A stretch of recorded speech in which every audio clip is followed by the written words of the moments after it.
En este vídeo vamos a ver cómo utilizar Simulink para simular el comportamiento del sistema formado por el resorte y la masa, cuya ecuación diferencial pues tenemos aquí. Es una ecuación de segundo orden y vamos a crear este sistema realmente de dos formas. Por un lado, utilizando la función de transferencia calculada a partir de los parámetros, y por otro lado, y en primer lugar, utilizando lo que sería la ecuación diferencial. Si nos damos cuenta, en la ecuación diferencial, I de t se puede calcular a partir de integrando la derivada de I de t, la derivada primera, y a su vez la derivada primera se puede obtener integrando la derivada segunda. Y en Simulink tenemos un bloque que es muy usado, que es el integrador, 1 partido por s. Es precisamente usando eso como vamos a montar nuestro sistema para simularlo. Y para ello tenemos que coger el término, digamos, de mayor grado aquí, en este caso la derivada segunda, y despejar ese término. De manera que ahora lo que tenemos es 1 partido por m multiplicado por r de t menos f por la derivada primera de i de t con respecto a t menos k de i de t. Y ahí cerramos paréntesis. Bien, una vez que hemos hecho los cálculos, vamos a pasar esto precisamente a Simulink. Y para ello, lo que vamos a hacer es crear un nuevo modelo de Simulink. Bien, aquí tenemos la pantalla donde podemos crear los modelos de Simulink, donde podemos hacer la simulación, donde podemos configurar la simulación. En primer lugar,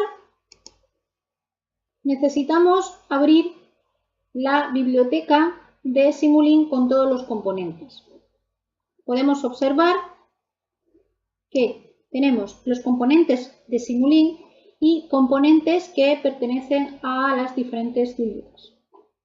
Nosotros en este ejemplo vamos a utilizar fundamentalmente componentes de Simulink, particularmente sources, sinks y bueno, bloques muy comúnmente usados, relacionados por ejemplo el integrador, como comentaba, que es este que tenemos aquí, la ganancia, digamos para hacer el producto de una constante por un elemento, la suma y bueno, los sumideros y las fuentes pues para obtener la entrada y para llevar la salida para poder visualizar la salida. Entonces, en primer lugar, bien, teníamos la función, habíamos despejado la segunda derivada y en primer lugar lo que vamos a hacer va a ser poner dos integradores. Primer integrador y segundo integrador. ¿Eso qué quiere decir? ¿Cuál es nuestra intención con esto? Bueno, pues lo que nosotros queremos hacer con esto es obtener, por un lado, si por aquí tenemos la derivada segunda de i,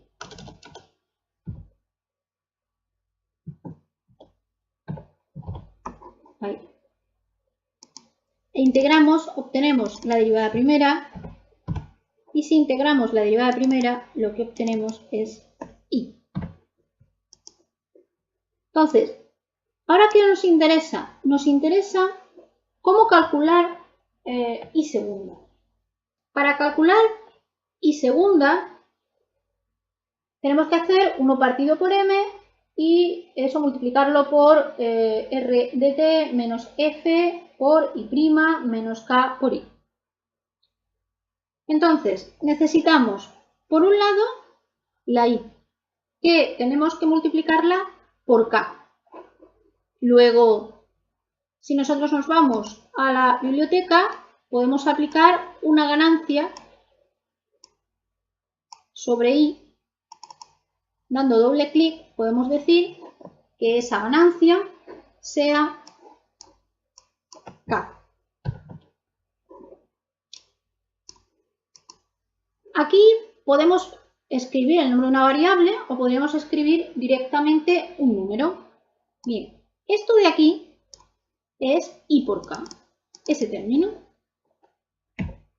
o K por I.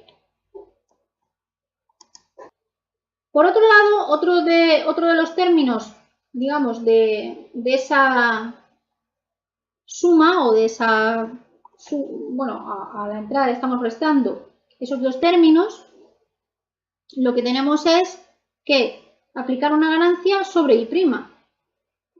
En este caso, para calcular F por I'. Entonces, hacemos lo mismo. Tomamos una ganancia, F, y la tomamos de aquí arriba. Y lo que tenemos aquí es F por I'. Bien, ahora necesitamos la entrada. ¿Cómo podemos obtener la entrada? Bien, en este caso la entrada proviene de una fuente. Y nuestra fuente, nuestra entrada va a ser un escalón. Esa es nuestra entrada. El escalón podemos decirle en qué tiempo ese escalón salta, cuál es su valor inicial y cuál es el valor final. Vamos a suponer que va a saltar en el propio instante 0 y va a pasar, digamos, de 0 a 2. Y esto sería R de t, nuestra entrada. Esto que tenemos aquí es I de t, nuestra salida. Y ahora, ¿qué nos falta? Lo que nos falta, vamos a mover esto un poquito para acá, nos falta calcular I segunda, pero I segunda se calcula como, digamos, la resta de este elemento y este elemento a R de t. Por tanto, vamos a tomar el operador suma. Si damos doble clic, podemos especificar la lista de signos que tiene cada elemento de nuestra suma. En este caso sería el primero, que es R de t, es positivo y el resto negativo. Y tenemos 3 entradas, con lo cual ahora ya tenemos esto de aquí. Entonces, nos interesa, esa sería la entrada, R de t. Luego tendríamos F I', y luego tendríamos K'. Lo tenemos. Y esa salida es la que nos proporciona la derivada segunda.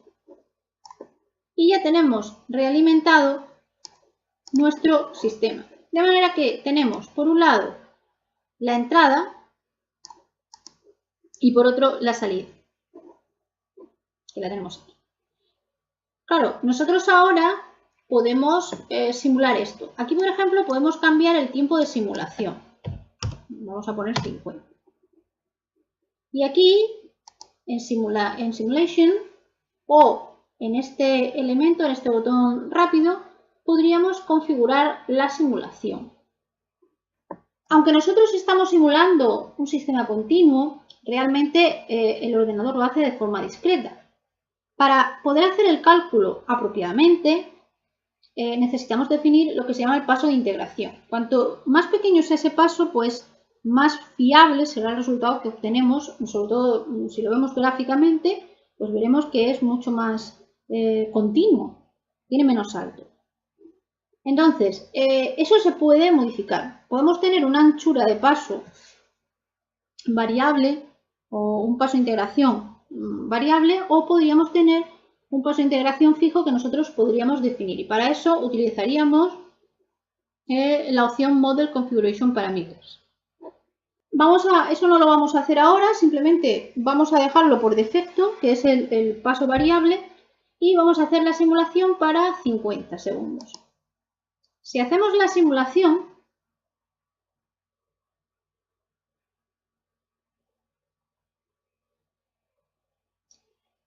nos vamos a dar cuenta de que hay una serie de errores. ¿Por qué?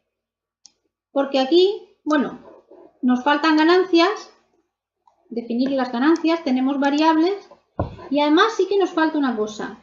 Para calcular y segunda, nos falta todavía aplicarle la ganancia de 1 partido por m. Entonces vamos a hacer lo mismo que antes. Vamos a poner una ganancia. Y en este caso, el valor de esa ganancia es 1 partido por m.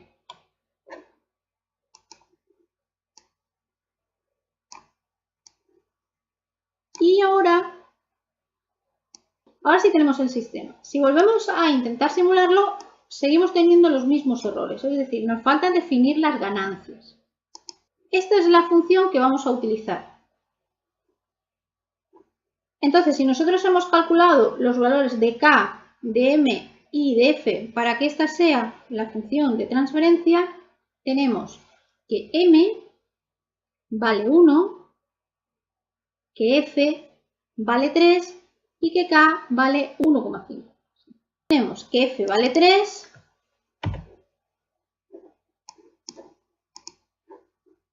lo podemos poner ahí directamente, que k vale 1,5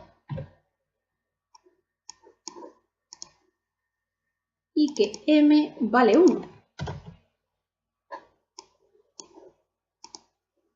Entonces, si nosotros ahora simulamos el sistema, vemos que compila perfectamente y vemos que se ha hecho la simulación. Lo que pasa es que no estamos viendo nada y es porque sencillamente no hemos visualizado la salida de ninguna de las maneras. Con lo cual, ¿qué es lo que tenemos que hacer? Tenemos que decirle al sistema que queremos visualizar. Para visualizar necesitamos un sumidero. Podemos llevarlo, por ejemplo, al workspace. Si hacemos ahora la simulación y vamos al workspace, vemos que hemos obtenido la lista de tiempos. Aquí podemos ver entre un tiempo y el siguiente cuál sería el paso de integración y los valores que se obtienen para cada instante de tiempo, que llega un momento en que se llega a un régimen permanente, como podemos observar aquí, para ese escalón concreto. Si lo queremos ver de forma gráfica, necesitaríamos utilizar, por ejemplo, Scope.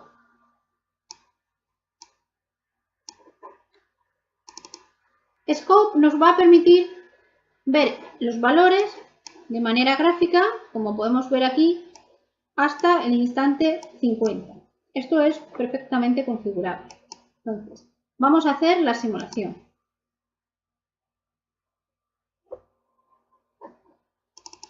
Y ahora podemos observar lo que ha ocurrido. Aproximadamente hasta 1,3, si le damos aquí, aproximadamente alcanza el régimen permanente, como se puede observar.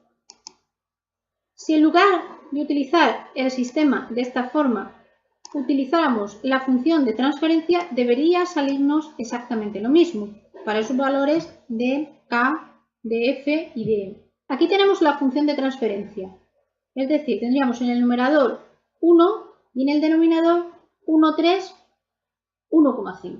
Bueno, pues vamos a seleccionar la función de transferencia, que es un bloque que vamos a encontrar, por ejemplo, aquí tenemos en los bloques de continuo, tenemos la función de transferencia, este bloque. Entonces, si nos fijamos, podemos definir cuál va a ser el numerador y cuál va a ser el denominador. Como hemos dicho, en el denominador lo que tenemos es 1, 3, 1,5. Como hemos dicho, tenemos 1, 3 y 1,5 en el denominador. 1, 3, 1,5 en el denominador. Bien, ya tenemos la función de transferencia. Ahora lo que vamos a hacer es proporcionarle la entrada y la salida llevarla a Scope. Pero Scope nada más que tiene una entrada, con lo cual vamos a necesitar un multiplexor, que es lo que tenemos aquí.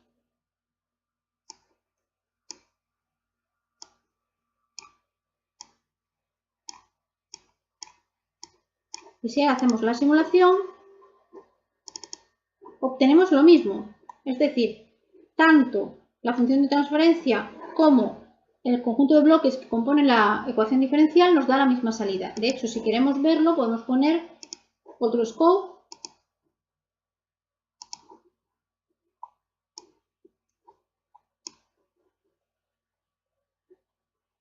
y nos daremos cuenta de que obtenemos